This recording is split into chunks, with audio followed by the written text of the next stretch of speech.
बहुत भी आपके दिमाग में है तो आपके याद होगा कि मैंने बताया था कि अमेरिका में जब फ्रीडम स्ट्रगल चल रहा था तो वहां पे जो ब्रिटेन का सेनापति हुआ करता था वो लॉर्ड कॉर्नवालिस था, और अमेरिका की तरफ से जो था वो जॉर्ज वाशिंगटन थे जो बाद में उनके फर्स्ट प्रेसिडेंट बने थे।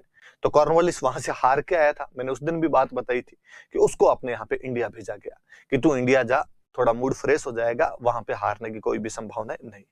कॉर्नवालिस वहां के बहुत पैसे वाले परिवार का था, एलिट क्लास का, लैंडलॉर्ड था, खुद जमींदार था। कॉर्नवालिस के काम याद करने का सबसे अच्छा तरीका है कि हेस्टिंग्स के काम याद रखे जाए। हेस्टिंग्स ने जो भी किया था उसको आगे ले जाने वाला कोई बंदा था तो कॉर्नवालिस था। अब आपके दिमाग में वापस हेस्टिंग्स आए तो हेस्टिंग्स ने दो काम किए थे, एक लैंड रेवेन्यू रिफॉर्म किए थे और दूसरे उसने जुडिशरी में रिफॉर्म किए थे। यही दो किए बड़े बड़े काम, बस यहां पर वो भी कर लेगा, वो भी लैंड रेवेन्यू को रिफॉर्म करेगा, वो भी जुडिशरी का रिफॉर्म करेगा। तो एक एक का ले लेते हैं, पहले अपना लैंड रेवेन्यू रिफॉर्म ले लेते हैं, बाद में जुडिशरी रिफॉर्म ले लेंगे। मैं समझाता हूं थोड़ा सा, फिर मैं पढ़ा दूंगा आपको। पहले चलो अपने लैंड रेवेन्यू वाले लेते हैं, भू राजस्व सुधार। अच्छा, क्या किया गया था, मैं पुराने से लेता हूं। 1772 के अंदर कहा गया कि 5 साल के ठेके, 5 इयर्स कॉन्ट्रैक्ट सिस्टम ठेके दिए जाए, और किसको दिए जाए तो कहा नए जमींदारों को। यही सिस्टम है, न्यू लैंडलॉर्ड। अच्छा, चेंज किया गया 1776 में, कहा 1 साल का ठेका किसको दिए जाए तो कहा पुराने जमींदारों को।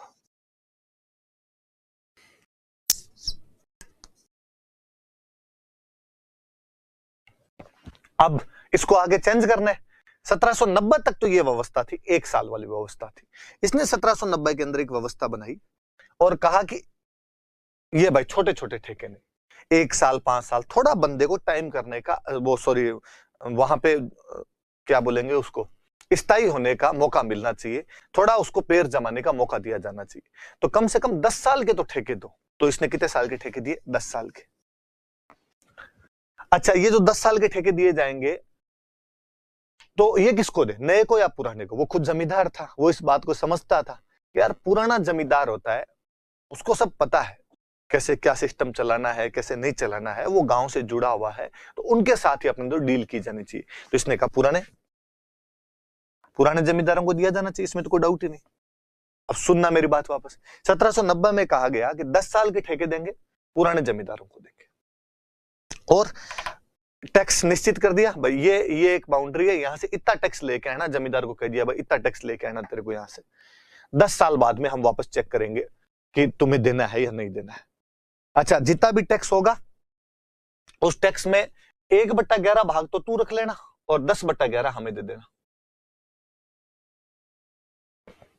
मतलब ये कह दिया एक टेरिटरी है, मैं और समझाऊंगा आपको, तो यूं समझिए ये कोई भूभाग है और यहां से मान लो 2200 रुपए टैक्स मिलता है, टैक्स तय किया गया भाई इस क्षेत्र से 2200 रुपए टैक्स लेके आना है।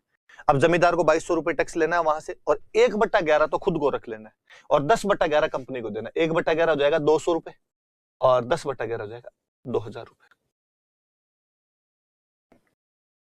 इतना तू रख ले, 1/11 तू रख ले और बाकी वाला हमें दे दे। ये व्यवस्था थी, पर यह व्यवस्था 10 साल के लिए है।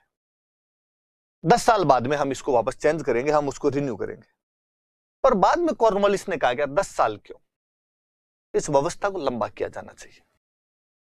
तो जमींदार इंटरेस्ट लेंगे इसके अंदर, और इंटरेस्ट लेके जमींदार काम करना पसंद करेंगे वहां पर।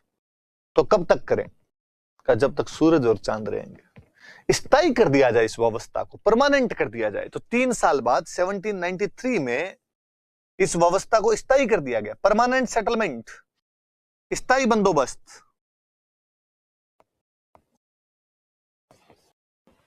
फिक्स है, इस जगह से ये 2200 रुपए टैक्स लेके आना,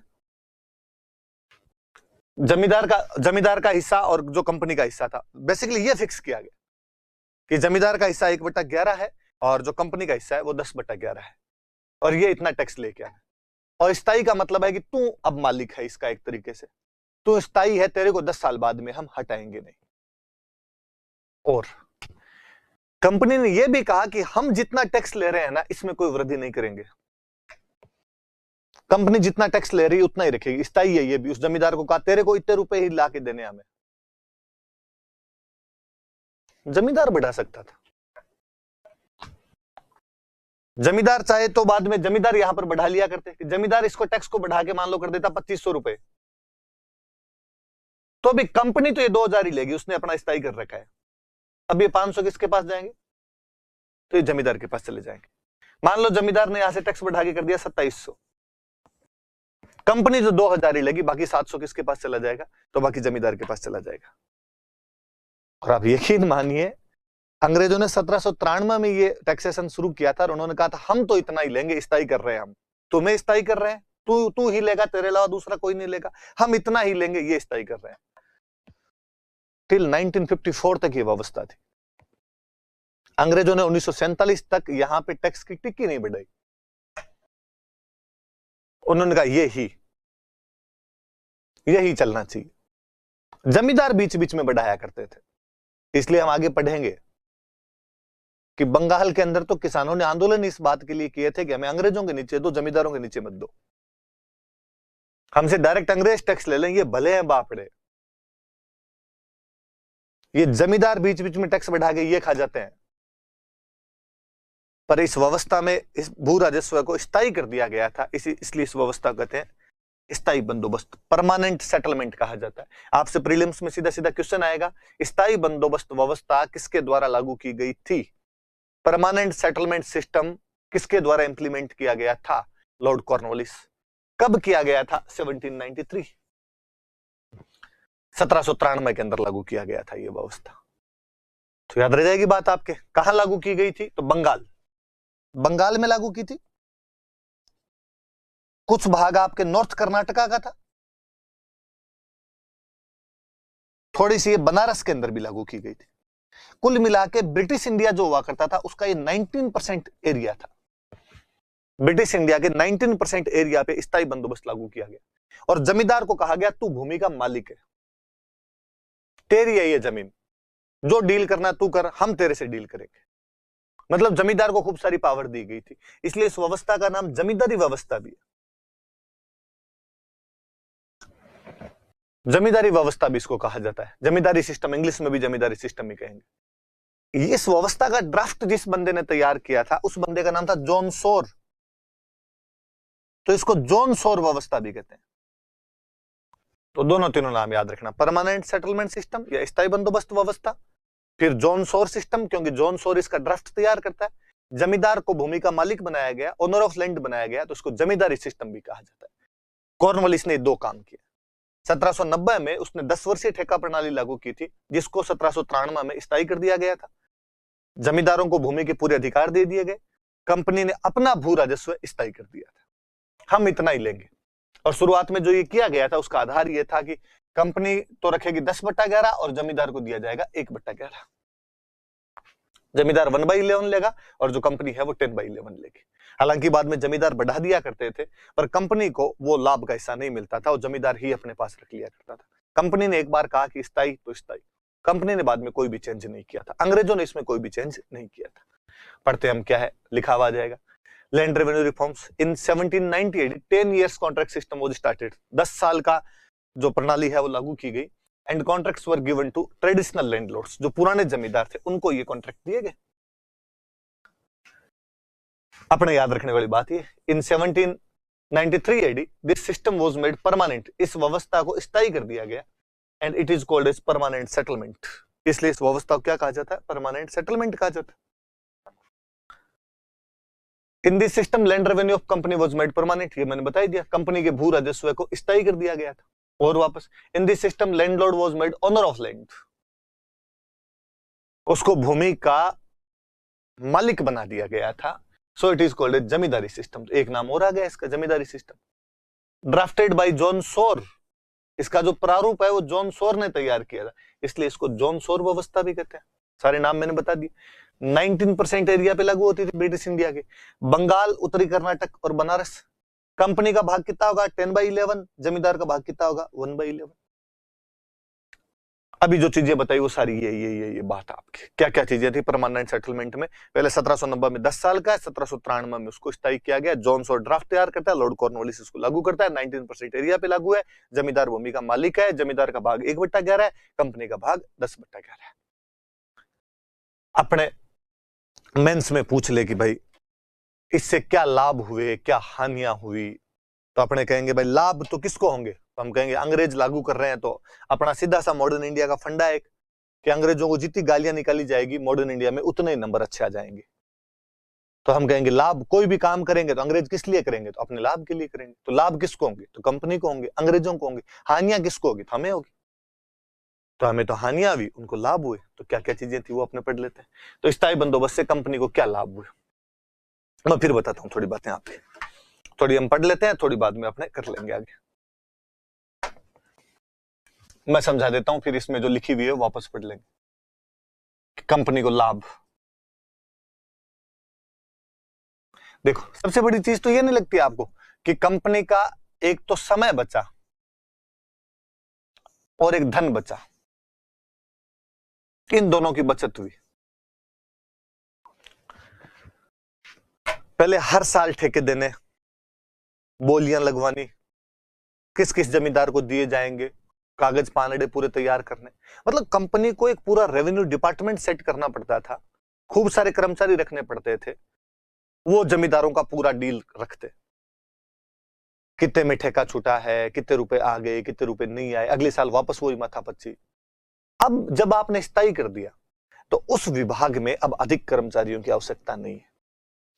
तो एक तो जो इस माथापच्ची में समय लगता था वो कम हुआ, रुपया भी खर्च होगा इन सब व्यवस्था पे, उसमें भी कमी आएगी। तो रेवेन्यू डिपार्टमेंट में मान लो पहले 50 कर्मचारी काम करते थे, अब उनकी जगह वो काम 5 आदमी कर लिया करते थे। हर साल ठेके वाली व्यवस्था है नहीं, एक बार दे दिए सबको ठेके, अपने को पता है ठेकेदार ये है, हर साल ये टैक्स ला के देगा, अपने को तो जमा करना है, बकाया कितना रह गया वो लिखना है, या ज्यादा कितना आ गया, जो भी सिस्टम है वो लिखना है अपने को। बकाया रह गया तो क्या कार्रवाई करनी है, तो वो 5 आदमी बैठ के कर लेंगे। तो अब 45 आदमी किधर जाएंगे। ये तो है नहीं कि आप नौकरी से हटा दो, तो उनको दूसरे डिपार्टमेंट के अंदर सेट कर दो। तो वो जो रेवेन्यू डिपार्टमेंट वाले कर्मचारी थे, रेवेन्यू डिपार्टमेंट के जो एम्प्लॉयज हुआ करते थे, उनको बाकी डिपार्टमेंट में लगाया गया, अन्य विभागों में लगाया गया। अब अन्य विभाग कौन से होंगे, पहले बेसिकली दो ही चीजें हुआ करती थी कि एक तो कोई भी सरकार होती, राजा महाराजाओं के टाइम में और शुरू शुरू में जब अंग्रेज आए थे तब उनके टाइम में भी, कि सरकार कोई वो राजा की है, वो भले राजाओं में, भले पहले प्राचीन काल के राजाओं की थी या मध्य काल के राजाओं की थी या अंग्रेजों की थी, सीधा सिस्टम है कि जो भी सरकार होती वो जनता को कहती कि हम तुम्हारी रक्षा करेंगे, बदले में तुम हमें टैक्स दोगे। दो काम, सीधा सीधा सिस्टम, टैक्स दो हम रक्षा कर देंगे। रक्षा के लिए दो डिपार्टमेंट, एक सेना एक पुलिस, बाह्य आक्रमणों सेना, आंतरिक विद्रोह तो पुलिस। अपने ज्यादातर एक से काम चला लिया करते थे, शांति काल में वही पुलिस का काम कर लिया करती थी, युद्ध काल में वही सेना का काम कर लिया करती थी, ज्यादातर मामलों में यही होता था।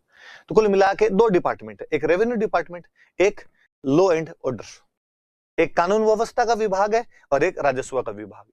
तो जब राजस्व वालों को आपने कर्मचारियों को यहां से हटा दिया तो इनको कहां लेके जाओगे, तो इनको कानून व्यवस्था के अंदर लेके जाओगे, लॉ एंड ऑर्डर में लेके जाओगे। लॉ एंड ऑर्डर में जितने ज्यादा आदमी होंगे उतना ही कानून व्यवस्था ज्यादा अच्छी हो जाएगी। वरना पहले जनसंख्या ज्यादा थी, कानून व्यवस्था संभालने वाले लोग कम थे, तो प्रॉपर एकदम लॉ एंड ऑर्डर मेंटेन नहीं हो पाता था। अब उधर जब संख्या थोड़ी बढ़ गई तो कानून व्यवस्था को प्रॉपर तरीके से मैनेज किया जा सकता था। तो कंपनी को यह भी लाभ मिला कि उनकी जो एडमिनिस्ट्रेटिव एफिशिएंसी थी वो बढ़ गई थी, जो प्रशासनिक कार्य कुशलता थी वो बढ़ गई थी। वरना पहले रेवेन्यू डिपार्टमेंट में लोग ज्यादा काम करवाने पड़ते थे, इधर लोग कम पड़ जाते थे, इसलिए एफिशिएंसी कम रहा करती थी लोगों की।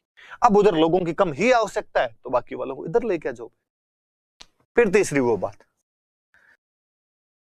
कि कॉर्नवालिस ऐसा क्यों करता है, तो एक्चुअली में उस टाइम वास्तव में तो कॉर्नवालिस का मैसूर वालों के साथ में लड़ाई चल रही थी। आप देख लो 1790 से 92 के बीच में वो साउथ इंडिया में मैसूर वालों से लड़ रहा है। उस टाइम पैसों की आवश्यकता हुआ करती थी, कंपनी की लड़ाइयां चलती थी, कंपनी को लड़ाई के लिए पैसों की आवश्यकता होती थी। तो कंपनी को लगता था कि यार यदि पैसे का अपने को पूर्वानुमान लग जाए, एस्टिमेट हो जाए कि इतने अपने पास पड़े हैं, इतने इस साल आएंगे, तो अपने जो भी भविष्य की नीतियां हैं, जो भी फ्यूचर पॉलिसीज है, वो इजीली बना सकते हैं यार। कि अपने को पता हो कि भाई 10,000 खाते में पड़े हैं, इस बार 10,000 और आ जाएंगे अपने, तो अपने पास 20,000 है। युद्ध के लिए इतने रुपए निकाल सकते हैं, दूसरी चीज के लिए इतने रुपए निकाल सकते हैं। पहले जब वो एक एक साल वाले ठेके होते तो बोली के आधार पर ठेके लगते। अब बोली कभी ज्यादा लग गई, कभी कम लग गई, तो पता ही नहीं होता था कि यार इस बार इनकम कितनी होगी और कितनी नहीं होगी। तो किसी भी आदमी को जब अपनी इनकम का पता होता है, एस्टिमेट होता है, तो वह अपनी फ्यूचर पॉलिसी जो है वो इजीली इंप्लीमेंट कर सकता है, आराम से अपनी फ्यूचर पॉलिसीज बना सकता है। तो कॉर्नवालिस भी ये चाहता था कि कंपनी अपनी भविष्य की नीतियां ढंग से बना दे, फ्यूचर पॉलिसीज आराम से बनाना सीख जाए। वही है सिंपल सा कि आप कोई स्टूडेंट रूम लेके रहता है, पापा हर महीने 7,000 रुपए भेजते हैं, उसके दिमाग में पूरा खाका होता है कि भाई ये 2,000 रुपए मकान मालिक को देने हैं, 2,000 रुपए मेरे टिफिन के देने हैं, 1,000 रुपए मेरे को आने जाने के बाइक के तेल के उनके लग जाएंगे, 1,000 रुपए की मैं कोई बुक्स खरीद के लाऊंगा, 500 रुपए मेरे को चाय पानी के लगेंगे, 500 मेरे पास बच जाएंगे, 2-3 महीने 500 बचेंगे तो मैं कोई चकमक पार्टी कर लूंगा। अब आप ये मानिए कि पापा एक बार महीने में 10,000 भेज दे, तो उस बार तो अपने पास 3,000 एक्स्ट्रा आ गए। एक्स्ट्रा है तो अपने फिर 30 के 30 दिन चकमक चकमक किया।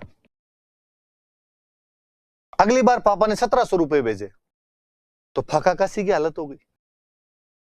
जब आपका फिक्स होता है 7,000 तो आप अपना पूरे महीने का जो भी खाका, जो भी ड्राफ्ट है वो तैयार कर सकते हैं। आय में निश्चितता होनी जरूरी है। कॉर्नवालिस स्थायी बंदोबस्त के माध्यम से कंपनी की आय में सर्टेनिटी लाना चाहता था, निश्चितता लाना चाहता था।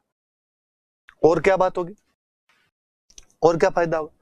जमींदार को कहा गया कि तू भूमि का मालिक है, ये जमीन तेरी है, जहां जहां तक नजरें जाती है तेरी जमीन है, तू टैक्स लेके आएगा इनसे, और हमें तो इतना ही ला के देना, बाकी तू जाने तेरा काम जाने। तो जमींदार कंपनी का फैन, उसने वजह फैन नहीं, मैं तुम्हारा कूलर और एसी दोनों बन गया। क्या अधिकार दिया है यार मेरे को तुम? तो जमींदारों के रूप में कंपनी को अपना एक समर्थक वर्ग मिला, एक सपोर्टर ग्रुप मिलता है। और हम आगे देखेंगे कि इन जमींदारों के खिलाफ जब किसान खड़े हुए, या मैं कहूं कि जब अंग्रेजों के खिलाफ भी किसान खड़े हुए, कि हम अंग्रेजी नीतियों से दुखी हुए, जब आम जनता ने विरोध करना शुरू किया अंग्रेजों का, तो अंग्रेजों की ढाल बनकर कोई तैयार था तो जमींदार थे। क्योंकि इनकी सत्ता टिकी हुई किस बात पर थी? अंग्रेजों पर टिकी हुई थी। तो इन्होंने बाद में जब किसान विद्रोह वगैरह हुए अंग्रेजों के खिलाफ यदि कोई, तो उनको दबाने के अंदर मुख्य भूमिका निभाई, किसान विद्रोहों को दबाया इन्होंने। इवन 1857 की पूरी क्रांति में बंगाल के खूब सारे जो जमींदार थे वो अंग्रेजों के पक्ष के अंदर रहे थे। इस व्यवस्था से कंपनी को एक बात और समझ में आई, ये भी एक तरीके से कंपनी को लाभ भी हुआ कि उन्होंने यहां पर यह व्यवस्था जब लागू की तो एक प्रकार से एक्सपेरिमेंट था ये कंपनी के लिए, कि कंपनी को थोड़े दिन में पता चला कि यार इनकम की सर्टेनिटी तो हो गई कि इतनी आएगी फिक्स है, पर बढ़ा तो नहीं सकते यार। थोड़े साल बाद में जब अनाज कोई ज्यादा होने लग गया, या कोई भूमि का मूल्य बढ़ गया, फसलों का मूल्य बढ़ गया, तो कंपनी के लाभ में कोई बढ़ोतरी नहीं हुई। कंपनी को तो उतने रुपए मिल रहे थे जितने उसे 1793 के अंदर मिल रहे थे। तो स्थायी बंदोबस्त से एक तरीके से कंपनी के लिए एक ड्रॉबैक था कि कंपनी भू राजस्व बढ़ा नहीं सकती थी। इसलिए बाद में उसने भारत के अंदर जब भी लैंड रेवेन्यू का सिस्टम लागू किया तो उसने कहा कि नहीं, ऐसे मत करो, ये मत लिखो कि यार बढ़ा ही नहीं सकते, ये लिखो कि टाइम टू टाइम हम बढ़ा भी सकते हैं। तो बाद में कंपनी ने अलग अलग भू राजस्व नीतियां अपनाई। जैसे साउथ इंडिया के अंदर बाद में वो स्थायी बंदोबस्त लागू नहीं करती, साउथ इंडिया में उसने लागू की थी रैयतवाड़ी। रैयत का मतलब होता है किसान, हम डायरेक्ट किसान से टैक्स लेंगे। यहां पर तो वो कह रहे थे हम जमींदार से टैक्स लेंगे, वहां का सीधा किसान से लेंगे और जब भी जरूरत पड़ेगी बढ़ावत लेंगे। अपने नॉर्थ इंडिया में, उत्तर भारत में उन्होंने एक व्यवस्था लागू की महालवाड़ी। महाल का मतलब होता है गांव, गांव के ग्राम सभा बना दिया करते और कहा हम ग्राम सभा से टैक्स लेंगे और हम बढ़ा भी सकते हैं। तो एक तरीके से उनको यह भी मौका मिला कि वो बाद में इस गलती से सीख के आगे ढंग से अपनी दूसरी जो भी पॉलिसीज है वो अपना सके। ये कंपनी के लिए कुछ बातें थी। कंपनी का टाइम बचा, उनकी मनी बची, कंपनी के रेवेन्यू डिपार्टमेंट के एम्प्लॉइज है वो अदर डिपार्टमेंट्स में लगाए गए, इसे लॉ एंड ऑर्डर अच्छा हुआ, एडमिनिस्ट्रेटिव एफिशिएंसी थी वो इंक्रीज हुई, कंपनी अपनी फ्यूचर पॉलिसी डिसाइड कर सकती थी क्योंकि कंपनी की जो आय है उसमें सर्टेनिटी आ गई थी, निश्चितता आ गई थी। जमींदार के रूप में, लैंडलॉर्ड्स के रूप में कंपनी को एक सपोर्टर ग्रुप मिला जिन्होंने बाद में जब भी नेशनलिज्म की भावना आई भारतीयों के अंदर तो उसको दबाने में मुख्य भूमिका निभाई। और कंपनी ने बाद में इस व्यवस्था से एक सबक भी लिया कि वो इस व्यवस्था में भू राजस्व बढ़ा नहीं सकते थे, तो बाद में उन्होंने जहां भी कोई व्यवस्था लागू की उसमें भू राजस्व बढ़ाने का भी अधिकार रखा, जैसे साउथ में रैयतबाड़ी और नॉर्थ के अंदर महलबाड़ी। लिखा हुआ है, मैं पढ़ा देता हूं। स्थायी बंदोबस्त में कंपनी को लाभ क्या क्या हुए। कंपनी के समय और धन में बचत हुई, बता दी मैंने आपको। राजस्व विभाग के कर्मचारियों को अन्य विभागों में लगाया गया ना, लागू किया गया, लगाया गया, जिससे कंपनी की प्रशासनिक कार्य कुशलता बढ़ गई थी, एडमिनिस्ट्रेटिव एफिशिएंसी बढ़ गई थी, कंपनी की इनकम निश्चित हो गई, डिसाइड हो गई, इसलिए कंपनी अपने भविष्य की नीतियों को आसानी से लागू कर सकती थी। जमींदार को भूमि का मालिक माना गया, इसलिए जमींदार कंपनी के समर्थक बन गए और कालांतर में उन्होंने किसान विद्रोहों का दमन किया।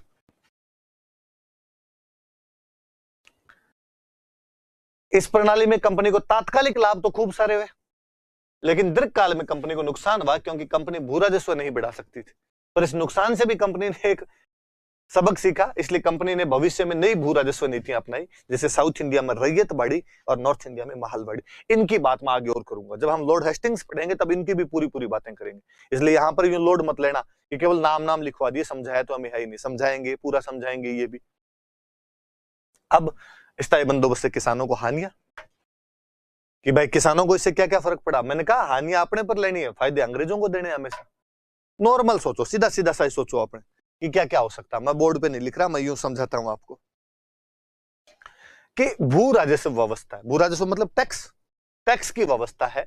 एक किसान है, उस किसान से एक बिचौलिया है, जमींदार है, वो टैक्स लेगा और वो ले जाके अंग्रेजों को देगा, और अपने को इसकी बुराइयां करनी, आपके दिमाग में होना चाहिए।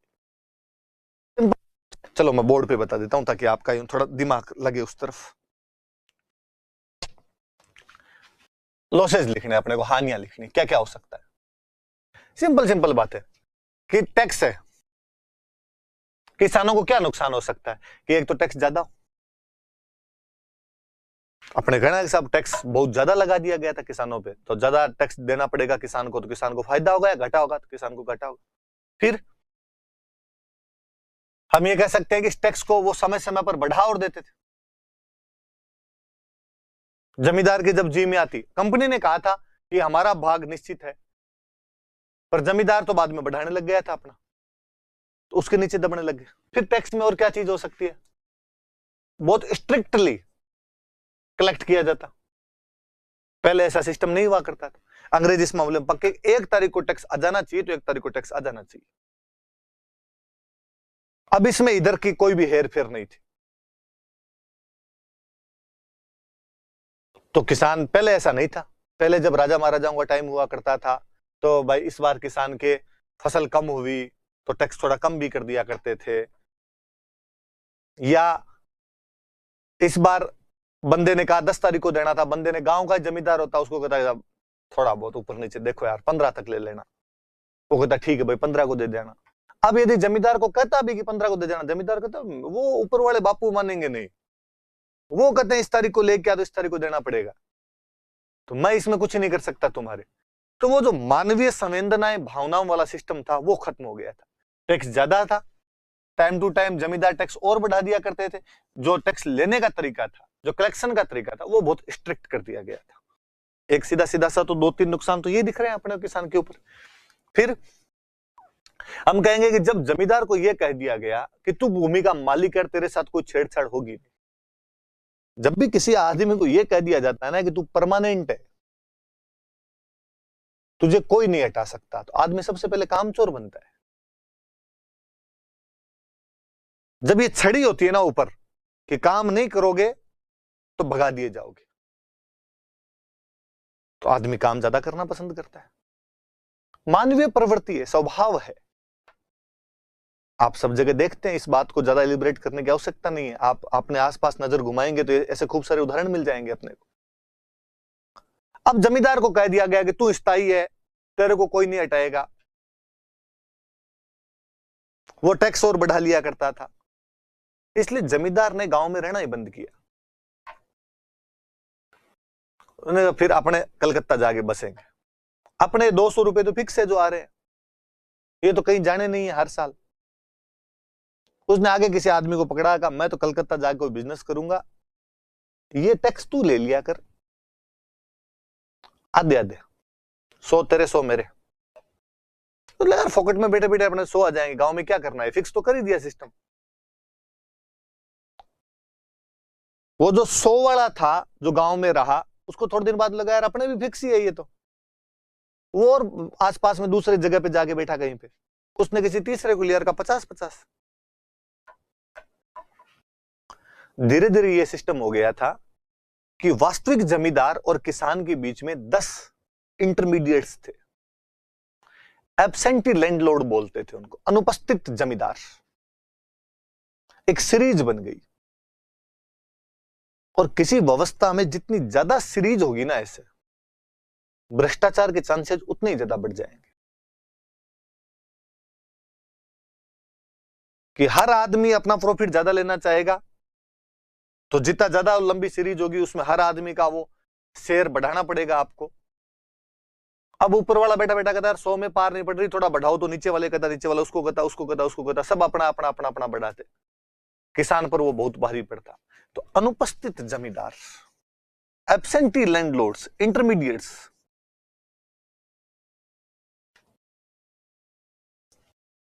बहुत ज्यादा हो गए थे। ये वाला सिस्टम बहुत बुरा हुआ उनके साथ। फिर इसके बाद में ये जो भी जमींदार है, इन्होंने भूमि के विकास में, लैंड डेवलपमेंट में, रिफॉर्म में कोई इंटरेस्ट नहीं दिखाया। और क्यों दिखाए कोई इंटरेस्ट बंदा? किसी कहा जाएगा यार तेरा ये फिक्स है, ठीक है। कार्य करने की प्रेरणा तब मिलती है जब तलवार लटकी रहे ऊपर, और यदि अच्छा काम करो तो एप्रिसिएशन मिले आपको, बुरा काम करो तो भगाने का डर हो आपके साथ। परमानेंट वाला जैसे ही होता है तो आदमी दामाद की तरह व्यवहार करने लगता है। उन जमींदारों ने भूमि में सुधार करने का कोई भी प्रयास नहीं किया। फिर जब आप कहते हो कि जमींदार भूमि का मालिक है, जमींदार को आपने कहा कि तू तो भूमि का मालिक है,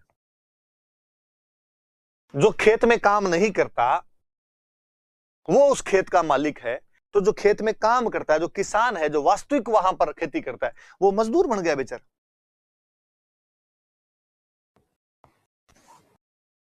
कम से कम पहले उसे यह तो लगता था कि जमीन बपोती है, भूमि मेरी है। अब कह दिया गया कि नहीं साहब, तू तो यहां काम करता है खाली, भूमि तो इसकी जमींदार की है। यह व्यवस्था। फिर जब जमींदार को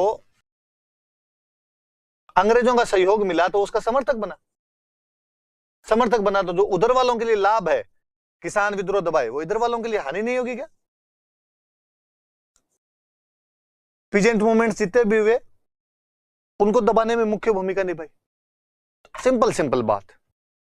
टैक्स ज्यादा होते थे, जमींदार टाइम टू टाइम टैक्स बढ़ा दिया करते थे, टैक्स लेने का तरीका बहुत गलत हुआ करता था। जमींदार जो थे वो खुद शहरों में जाके बस गए और किसी को आगे टैक्स लेने की जिम्मेदारी दे गए, इसलिए बीच में पूरी एक सीरीज बन गई एब्सेंटी लैंडलॉर्ड्स की। जो जमींदार थे उन्होंने लैंड के डेवलपमेंट में, लैंड के रिफॉर्म में कोई इंटरेस्ट नहीं दिखाया। वो अंग्रेजों के समर्थक थे, इसलिए यदि कोई में नेशनलिज्म की भावना आती तो जमींदारी को चल दिया करते उसको वहां पे। जमींदार जब भूमि का मालिक बना तो किसान बेचारा मजदूरी बन के रह गया था उसके अंदर। ये सारी उसके अंदर अपने हानियां लिखते हैं, पढ़ लेते हैं। किसानों से लिया गया कर बहुत अधिक होता था और कर को बहुत कठोरता से वसूला जाता था। जमींदार समय समय पर कर बढ़ा दिया करते थे। बता दी मैंने सारी बातें आपको। जमींदार को भूमि का मालिक माना गया तो किसान बेचारा लेबर के रोल के अंदर आ गया था। जमींदारों ने भूमि में सुधार करने का कोई प्रयास नहीं किया। क्यों करे हो? अनुपस्थित जमींदारों की श्रृंखला बताई थी मैंने। अनुपस्थित जमींदार कैसे क्या? एक ही बात और मैं बताने भूल गया था। ये जमींदारों के लिए नुकसान था, मैंने किसानों वाले नुकसान सारे बता दिए। अंग्रेज वो तारीख के पक्के, 31 तारीख को शाम को 5 बजे तक सूरज के ढलने से पहले पहले टैक्स आ जाना चाहिए, वरना जमींदार की जमींदारी नीलाम कर ली जाएगी। अपने वाले थोड़े से लेट लतीफ होते ही है। हम तो वो लोग हैं जो 9:15 बजे जाके ट्रेन की खिड़की पर पूछते हैं कि 9 बजे वाली निकल गई क्या। तो कई बार शुरू में खूब सारे लेट हुए, इसके चक्कर में जमींदारों की भी जमींदारियां छीन ली गई थी। सूर्यास्त का नियम लागू किया जाता था, लॉ ऑफ सनसेट। तो सनसेट लॉ की वजह से भी खूब सारे जमींदारों को भी शुरू में नुकसान हुआ था और उनकी भूमि वगैरह जब्त कर ली जाती थी, उन पे जुर्माने वगैरह लगा दिए जाते थे। तो ये कह देंगे इसका हम हानियां भी, इससे क्या क्या नुकसान हुए, तो बाकी मैंने बता दिए थे। एक वाला सूर्यास्त के नियम वाला और याद रख लें। टैक्स ज्यादा, टाइम टू टाइम टैक्स बढ़ा देते हैं, कलेक्शन का तरीका बहुत ही गलत है। एब्सेंटी लैंडलॉर्ड हो गए थे, जो लैंडलॉर्ड थे उन्होंने किसान विद्रोहों को दबाना शुरू कर दिया था। लैंडलॉर्ड्स थे, उन्होंने लैंड रिफॉर्म नहीं किए। लैंडलॉर्ड जो थे वो जब ओनर बन गए तो किसान उसके अंदर क्या बन गया था? मजदूर। और लैंडलॉर्ड को भी एक नुकसान सनसेट लॉ की वजह से हुआ कि यदि वो टाइम पे जमा नहीं करवाता तो उसकी जो भी लैंड थी वो सीज कर ली जाती थी। ये तो पढ़ लिया हमने भूमि सुधार। हेस्टिंग्स ने जो भूमि सुधार किए उसमें कॉर्नवालिस थोड़ा आगे बढ़ा, परमानेंट कर दिया। उसकी क्या अच्छी बातें थी, क्या बुरी बातें थी। अब हेस्टिंग्स ने क्या किया? हेस्टिंग्स ने उसके बाद किए थे आपके जुडिशरी के रिफॉर्म किए थे उसने आपके।